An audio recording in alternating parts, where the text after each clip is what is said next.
I try to tackle the most difficult tasks in the morning while I still have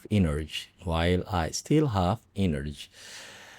Waxaan isku dayaa inaan wajaho ama aan ka shaqeeyo ama aan qabto shaqooyinka igu adag aroortii hore subaxdii hore inaan howlihii adkaay oo dhan aas ka soo qabto intaan energy badan leeyahay ama aysan gaajo i qabanin. marka erayadan baranayn waxa weeyaan tackle waxa weeyaan qabasho ama wajahid ama qaabilid weeyaan ama inaad shaqo ka shaqaysid weeyaan. The most difficult task ayadana waa erey kale oo aan baranayno, waa ereyga ama shaqada ugu adag weeyaan, the most difficult task weeyaan. Alright, waxaan isku dayaa inaan qabto shaqooyinka ugu adag subaxii hore inta aan firfircooni ama energy aan leeyahay. Tackle marka waxaan dhahnay in aad wax qabato ama wajahdo weeyaan. The most difficult tasks maxaa weeyaan? Shaqooyinka ugu adag.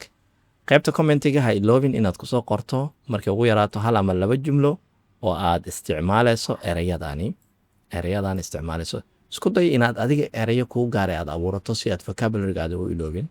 haddii aad applicationka iga dhegaysanayso codkaan iyo applicationka ayaad ka dhegaysan doontaa. qaybta labaad aan gudubno.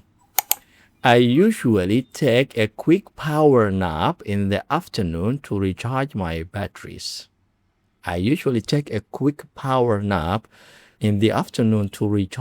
batteries. Inta badan waxaan qaadaa hurdo yaroo gaaban duhuradii si aan energy ama firfircooni cusub aan u helo ama nashaad dheeri aan u helo. marka meeshani waxaa baranaynaa ereygan power nap waxa weeyaan waa hurdo yaroo gaaban weeyaan, waa adii 30 daqiiqo camal ama 20 daqiiqo camal weeyaan, ama koonfur haddii aynu nahay waxaan dhahnaa indhagaduudsi yar ayaan dhahnaa. waqooyiga haddii aad erey kale u haysaan duhurkii oo kale hurdada yar ee madaxa dhulka la dhigto oo kale qaybta commentiga waa noogu soo qori kartaa. power nap maxaa la dhahaa Soomaaliya noogu soo qor, anaga indhagaduudsi ayaan naqaanaa. waxaa kaloo meeshaan jirto ayadane oo taxadar lagaa rabaa inaad muujiso. lacala tusaale ahaan haddii qof ajnabi af English uu ku hadlayo oo jumladani uu dhaho kale in the afternoon oo dhaho kale, adigana aad u turjunto dad Soomaali aad u turjunto oo aad ku dhahdo wuxuu ina yiri xoogaar hurdo ayaan waan yara hurdoodaa galbihii. afternoon waa galbihii soo maahan. waxa weeyaan meeshaas waxaa ka imaan karo isfahan waay. mar walba xasuusnaa markaad turjumaysid waxa aad turjumaysid waxa weeyaan waa concept weeyaan. luqadda Englishku wixii 6 saac ka dambeeyo waxay u taqaanaa afternoon ayay u naqaanaa. anaga laakiin waxaan u naqaanaa duhuradii ayaan dhahnaa. duhuradii Soomaali ilaa 8 saac ilaa casirkii laga gaaray duhuradii ayaan dhahnaa. casirkii wixii ka dambeeya ayaa galabtii dhahnaa Soomaa. marka isku day marka inaad waxa aad turjumayso micnihiisa aad gudbiso. haddii aad turjunto kale aad dhahdo afternoon aad dhahdo kale galab aad dhahdo kale, waxa weeyaan dhaqanka Soomaaliga iyo dhaqanka guud ahaan waxa waaye laguma taliyo in casirkii oo kale la seexdo. marka dadka si qaldan ayuu u fahmi karayaan. ma fahanti? recharge my batteries ayadana waxa weeyaan waa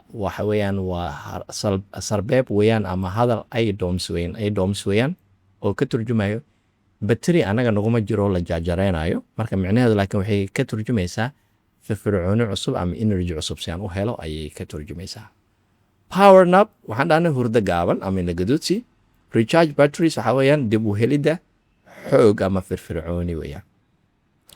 alright, qaybta saddexaad aan u gudubno. My colleagues are very understanding and supportive of my fasting schedule.